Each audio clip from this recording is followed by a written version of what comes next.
اچھا صاحب، ہم اپنا محاسبہ بھی کرتے چلیں، یہ اس پروگرام کا مقصد بھی یہی ہے. اچھا وہ کچھ ایسے بھی اعمال ہیں کہ جو ہماری ایمانی کیفیات کو کم کرتے ہیں؟ ہم یہ غیر محسوس طریقے سے ہو سکتا ہے وہ اعمال کر رہے ہیں اور ہماری ایمانی کیفیات متزلزل ہو رہی ہیں.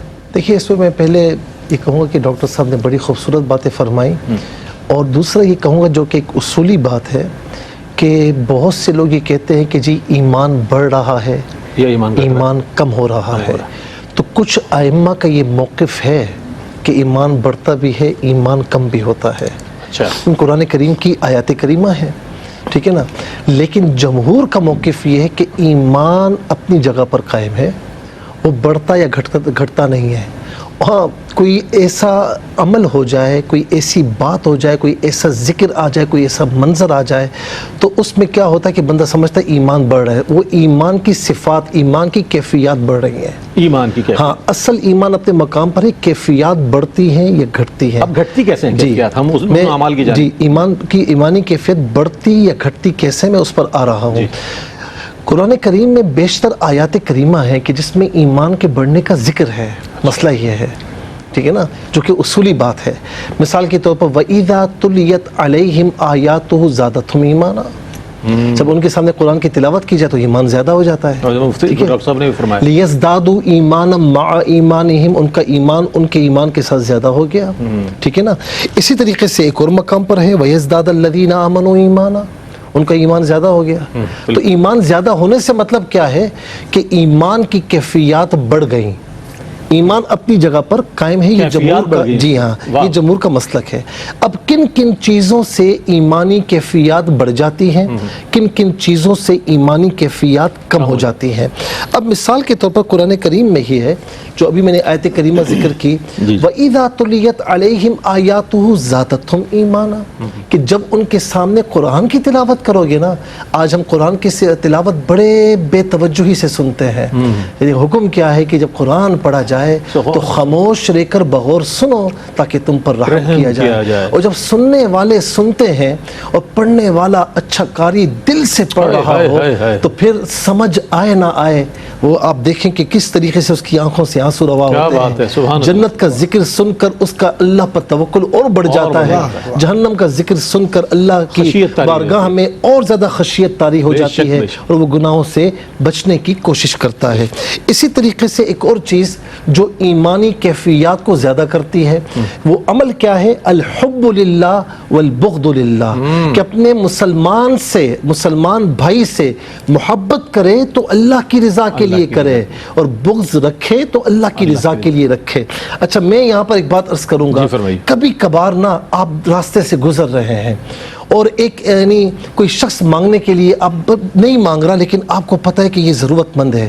آپ کہتے ہیں کسی کو بھی پتہ نہ چلے یار میں اس کی مدد کر دوں. آپ مدد کرتے ہیں، گھر پر آ کر آپ کی ایمانی کیفیت کیا ہوتی ہے کہ آج میں نے کام کیا ہے جو کسی کو دکھانے کے لیے نہیں کیا، کسی کو دکھانے کے لیے نہیں کیا، بس میں دیکھ رہا ہوں میں نے کیا یا میرا رب عز و جل دیکھ رہا ہے. تو اس سے ایمانی کیفیات بڑھ جاتی ہے جسے ہم کہتے ہیں کہ ایمان زیادہ ہو گیا. اسی طرح من الایمانی ان یحب لاخیہ ما یحب لنفسہ، یہ ایمان کے اجزاء میں سے ہے کہ جو چیز تجھے اپنے لیے پسند ہو اپنے مسلمان بھائی کے لیے وہی چیز پسند کر، اس سے بھی ایمان بڑھتا ہے. آپ دیکھیں نا کہ جب کوئی شخص آپ سے مشورہ کرے تو آپ کہیں کہ دیکھو یار یہ بات میں ہوتا نا آپ کی جگہ تو میں ایسا نہ کرتا ایسا کرتا. اگر وہ آپ کی بات مان لے اور اسے کامیابی مل جائے آپ کتنا خوش ہوتے ہیں، آپ کا ایمان کیسے بڑھ جاتا ہے. پھر فرمایا کہ حب الرسول من الایمان، رسول کی محبت ایمان کا حصہ ہے. لا یؤمن احدکم حتی اکون احب الیہ من والدی وولدی والناس اجمعین، کہ تم میں سے کوئی شخص کامل مومن نہیں ہو سکتا یہاں تک کہ وہ سب سے زیادہ اپنے آپ سے، اپنے والدین سے، اپنی اولاد سے، تمام لوگوں سے زیادہ مجھ سے محبت نہ کر لے. اس کا ایمان زیادہ نہیں ہو سکتا، اس کا ایمان مکمل نہیں ہو سکتا. پھر فرمایا کہ تین چیزیں ہیں جس میں موجود ہیں، جس نے پا لی اللہ تبارک و تعالیٰ اسے ایمان کی حلاوت عطا فرماتا ہے. وہ کیا ہے؟ کہ اللہ اور رسول سے سب سے بڑھ کر محبت کرے، اور دوسری چیز فرمایا کہ جو ہے وہ کسی بندے سے محبت کرے تو اللہ کی رضا کی خاطر محبت کرے، اور فرمایا کہ ایمان لانے کے بعد کفر کی طرف لوٹنے کو اتنا ناپسندیدہ جانے جیسا وہ آگ میں گرنے کو ناپسندیدہ سمجھتا ہے۔ اور پھر اس کے بعد فرمایا کہ حب الایمان، کہ ایمان کے یعنی فرمایا کہ ایمان میں سے کیا ہے؟ فرمایا کہ ایمان کے 70 یا اس سے زائد شعبے ہیں، والحیاء شعبۃ من الایمان، کہ جس نے حیا کو اختیار کر لیا گویا کہ اس نے اپنا ایمان مکمل کر لیا۔ اسی طرح فرمایا کہ معاذ بن جبل رضی اللہ تعالیٰ عنہ، یہ ایمان والوں کی صحبت، اچھے لوگوں کی صحبت، یہ بھی ایمان کو بڑھاتی ہے۔ آپ کہتے ہیں فلاں عالم سے بات سنی، ایمان تازہ ہو گیا یار، مزہ آ گیا۔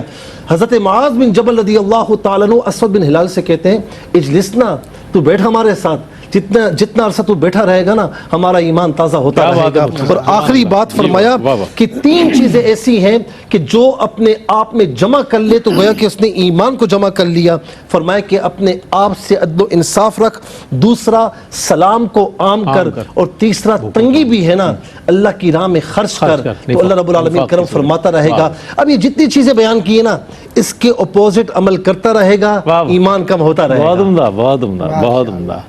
ایمانی کیفیات کی کمی یا زیادتی کن اعمال سے ممکن ہے، اس کے حوالے سے بڑی تفصیل کے ساتھ مفتی صاحب نے ارشاد فرمایا۔